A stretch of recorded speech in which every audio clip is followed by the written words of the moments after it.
Good evening, visitors, and welcome to the Australian War Memorial's last post ceremony. My name is Dan Hiscock, and joining us today from the Royal Australian Navy is Commander Peter Barnes. We welcome the veterans who are served, those still serving, and the families that love and support them. The live stream of this ceremony is made possible by the Returned and Services League of Australia and the RSL and Service Clubs Association, and we welcome members who are watching the broadcast of this ceremony across Australia. During this evening's ceremony, wreaths will be laid at the base of the pool of reflection by visitors to the memorial. Now, if you're able, I invite you all please to stand and join in singing the National Anthem.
If you wish to, when you're able, please be seated.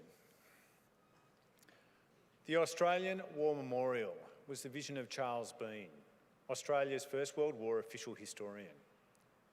Bean landed with the Australian troops on Gallipoli and stayed with them at the front through to the end of the war. The idea of this national memorial and museum came to him at Pozières, France, in the depths of the bloody fighting of 1916. Bean's idea was that this would be a place where families and friends could mourn loved ones buried in faraway places. It would also be a place that could help all Australians understand what these men and women had endured and what they had done for us. Bean's vision, to which we remain true, is best expressed as inscribed in the entrance to the memorial's galleries.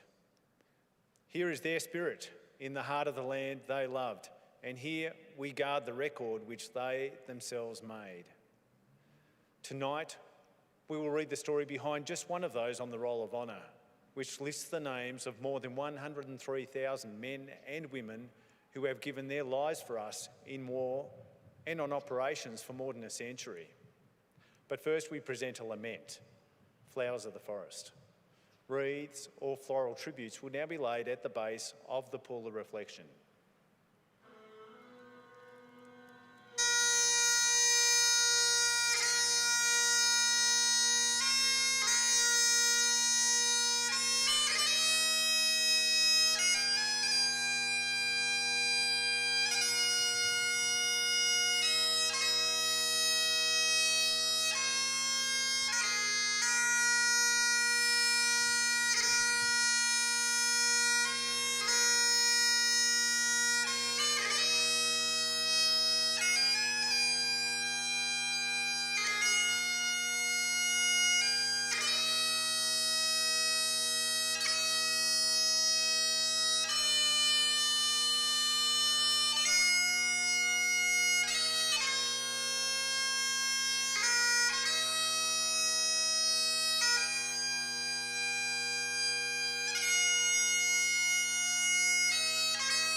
Today we remember and pay tribute to Major Edgar Geoffrey Sawyer.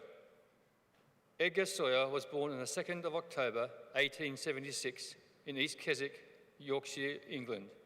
He was one of 3 children born to John Riley Sawyer, a textiles manufacturer, and his wife Lucy. Edgar attended the local school and later went to Leeds University, where he completed a Bachelor of Science. He then joined the Imperial British Army and served in India and Burma. There he married Edith Longman on the 19th of March 1910. In December, they welcomed their first child, Geoffrey. Sawyer was later posted to Australia for staff duties and settled in South Australia in early 1914. Just a few months later, in August, the First World War broke out. Edgar Sawyer joined the Australian Imperial Force on the 1st of September 1914 and was assigned to the machine gun section of the newly raised 10th Battalion. After a very short period of training in Australia, he embarked for active service in October, sailing from Adelaide on board the troopship Asconis. He arrived in Egypt, where Allied units were preparing for war with the Ottomans. At Anzac Cove on the 25th of April 1915, Sawyer and his comrades were among the first ashore, reaching the beaches around 4:30 a.m. Sawyer was soon made second lieutenant. He and his men then engaged in establishing and defending the Anzac beachhead. Sawyer was promoted to lieutenant and was later mentioned in dispatches. In September, however, he contracted malaria and was evacuated from the peninsula for treatment in hospital. The Gallipoli campaign was abandoned and Allied forces were withdrawn in December. Sawyer rejoined his unit in Egypt in February and was promoted to captain. Soon Sawyer was transferred and given command of the 12th Machine Gun Company. He embarked for the Western Front in June 1916. From Marseille, Sawyer and his unit were sent north to the Franco-Belgian border to take up their position at the front. His unit's first major battle took place in August around Pozières and Monquet Farm. It was during this period that Sawyer began experiencing abdominal pain and vomiting. He spent the rest of the month in hospital, but was back with his unit by September 1916.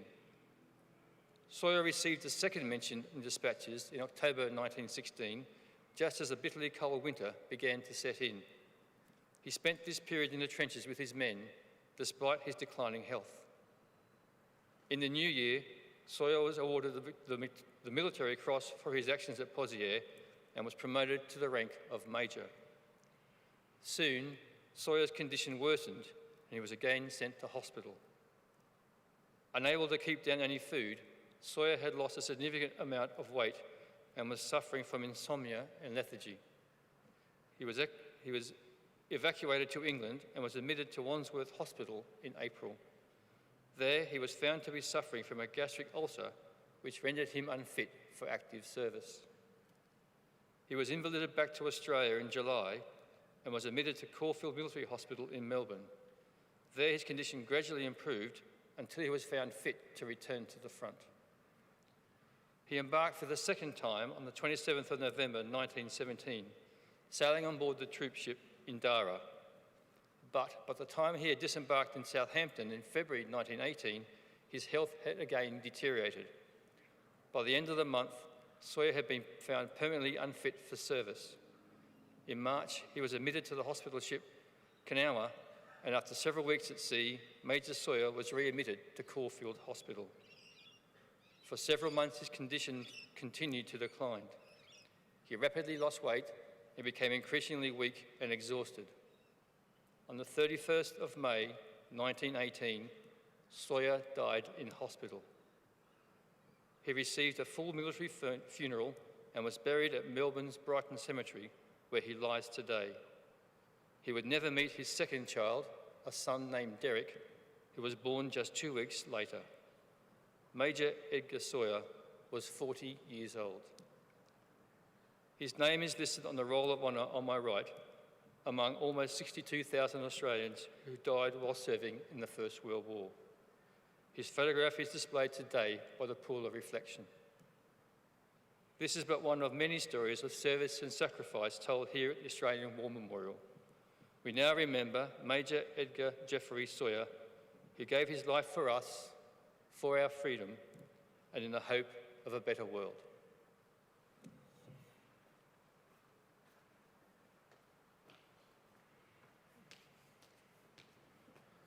Please stand for the reading of the Ode and sounding of the last post.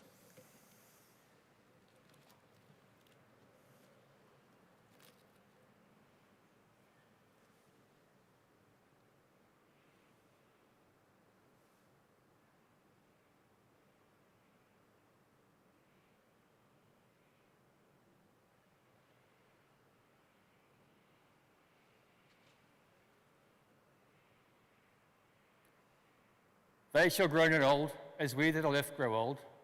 Age shall not weary them, nor the years condemn.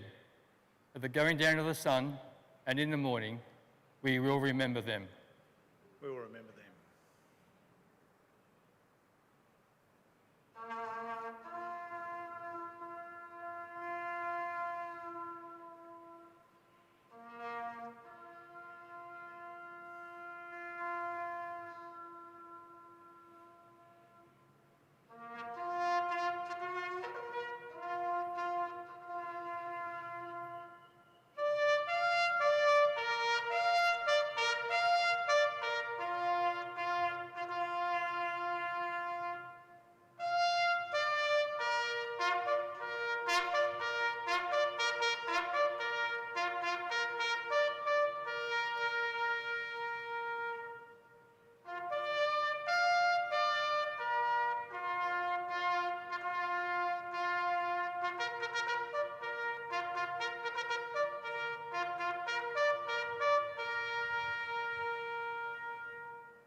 Lest we forget. Lest we forget.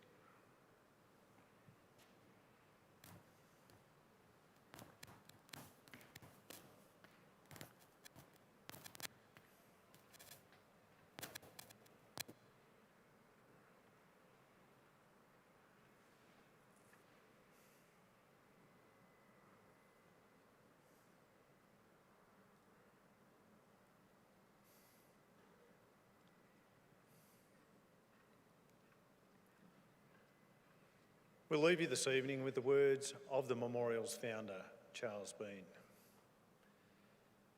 Many a man lying out there at Pozières or in the low scrub of Gallipoli with his poor, tired senses barely working through the fever of his brain has thought in his last moments, well, it's over, but in Australia, they will be proud of this. Ladies and gentlemen, girls and boys, that concludes the last post ceremony. On behalf of the Director, staff and volunteers, thank you for visiting the Australian War Memorial today and for your continued support during the Memorial's development project. We wish you all a very pleasant evening. Thank you.